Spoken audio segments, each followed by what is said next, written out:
प्रधानमंत्री नरेंद्र मोदी का उद्बोधन। प्रधानमंत्री नरेंद्र मोदी ने आज यूपी इंटरनेशनल ट्रेड शो आयोजन में सभी ट्रेडर्स और इन्वेस्टर्स का अभिनंदन किया। अपने उद्बोधन में कहा कि इस मेगा इवेंट में 2200 से अधिक एग्जीबिटर्स अपने उत्पादों और सेवाओं का प्रदर्शन कर रहे हैं।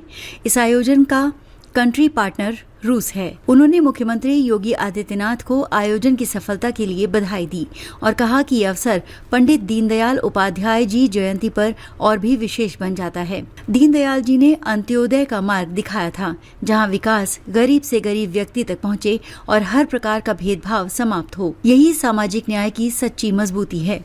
प्रधानमंत्री ने कहा कि यूपीआई, आधार, डिजिलॉकर जैसे डिजिटल प्लेटफॉर्म्स आज platform for all, progress for all का उदाहरण बन चुके हैं। जेम पोर्टल से आज 25 लाख सर्विस प्रोवाइडर जुड़े हैं और सरकार से सप्लाई कर रहे हैं। इसी पोर्टल से केंद्र सरकार ने 15 लाख करोड़ का सामान और सेवाएं खरीदी हैं, जिसमें से केवल एमएसएमई से ही 7 लाख करोड़ की खरीदारी हुई है। यही तो असली अंत्योदय है, यही विकास का आधार है। भारत अब 2047 तक विकसित राष्ट्र बनने के लक्ष्य की ओर तेजी से बढ़ रहा है। आज देश आने वाले दशकों की मजबूत नींव रख रहा है। प्रधानमंत्री ने कहा कि दूसरे पर निर्भर रहने से बेहतर है आत्मनिर्भर भारत। भारत को किसी दूसरे देश पर निर्भर होना मंजूर नहीं, हमें आत्मनिर्भर बनना ही होगा। उन्होंने कहा कि भारत के उद्यमी, ट्रेडर्स और एंटरप्रेन्योर ही देश की प्रगति के असली स्टेक होल्डर हैं। चिप से शिप तक भारत में ही निर्माण हो, ये हमारा संकल्प है और सरकार आपके साथ कंधे से कंधा मिलाकर खड़ी है। प्रधानमंत्री ने व्यापारियों और उद्योगपतियों से आग्रह किया कि वे अपने उत्पादों की क्वालिटी में किसी प्रकार का समझौता न करें। कहा, गर्व से कहो, ये स्वदेशी है। स्वदेशी उत्पादों में निरंतर सुधार होना चाहिए। भारत के उत्पादों को प्राथमिकता देनी होगी, निवेश और नवाचार को बढ़ाना ही होगा। उन्होंने कहा कि बिना इनोवेशन के व्यापार और जीवन ठहर जाते हैं। इसके लिए स्वदेशी रिसर्च, डिजाइन और डेवलपमेंट का इकोसिस्टम तैयार करना जरूरी है। प्रधानमंत्री ने उत्तर प्रदेश को निवेश के लिहाज से अत्यंत उपयुक्त बताया और कहा, यूपी देश का सबसे अधिक एक्सप्रेस वे वाला राज्य बन चुका है। सबसे अधिक इंटरनेशनल एयरपोर्ट यही हैं। देश के 2 बड़े डेडिकेटेड फ्रेट कॉरिडोर यूपी में हैं। ओडीओपी योजना के तहत यूपी के उत्पाद दुनिया भर में पहुंच रहे हैं।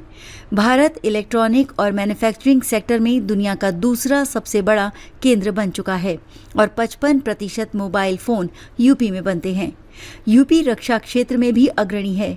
रूस की मदद से यहाँ AK-203 राइफल बनाना शुरू हो गया है। यूपी में ब्रह्मोस मिसाइल का उत्पादन हो रहा है। प्रधानमंत्री ने कहा कि भारत की प्रगति रिफॉर्म, परफॉर्म और ट्रांसफॉर्म के मंत्र से आगे बढ़ रही है। उन्होंने जीएसटी सुधार पर विस्तार से चर्चा करते हुए कहा, 2014 से पहले टैक्सों का जंजाल था। 1000 की शर्ट पर 117 टैक्स लगते थे। जीएसटी के बाद टैक्स घटकर 50 हुआ और अब 22 अक्टूबर से मात्र 35 रुपए रह जाएगा। पहले 100 रुपए का बिल 131 में बनता था। जीएसटी के बाद ये 118 हुआ और अब सिर्फ 105 रुपए होगा। जरूरत की ज्यादातर वस्तुओं पर सिर्फ 5% टैक्स रह गया है। ट्रैक्टर पर पहले 70,000 रुपए टैक्स लगता था, अब सिर्फ 30,000 रुपए रह गया है। किसानों को सीधी राहत मिली है। प्रधानमंत्री ने कहा कि कांग्रेस सरकार के समय टैक्स की लूट मची रहती थी। कुछ राजनीतिक दल आज भी लोगों को भ्रमित कर रहे हैं और 2014 से पहले की सरकार की नाकामियां छुपाने के लिए झूठ बोल रहे हैं।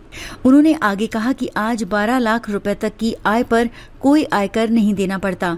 पूरा देश जीएसटी बचत उत्सव मना रहा है और अर्थव्यवस्था मजबूत हो रही है। उद्यमियों से अपेक्षा। प्रधानमंत्री ने व्यापारियों से कहा, मुझे भी कुछ अपेक्षाएं हैं। निवेश को कई गुना बढ़ाना है, क्वालिटी में सुधार करना है, इनोवेशन को अपनाना है, भारत के उत्पादों को गर्व से आगे बढ़ाना है। आगे कहा कि भारत में निवेश करना और उत्तर प्रदेश में निवेश करना हर किसी के लिए विन विन स्थिति है।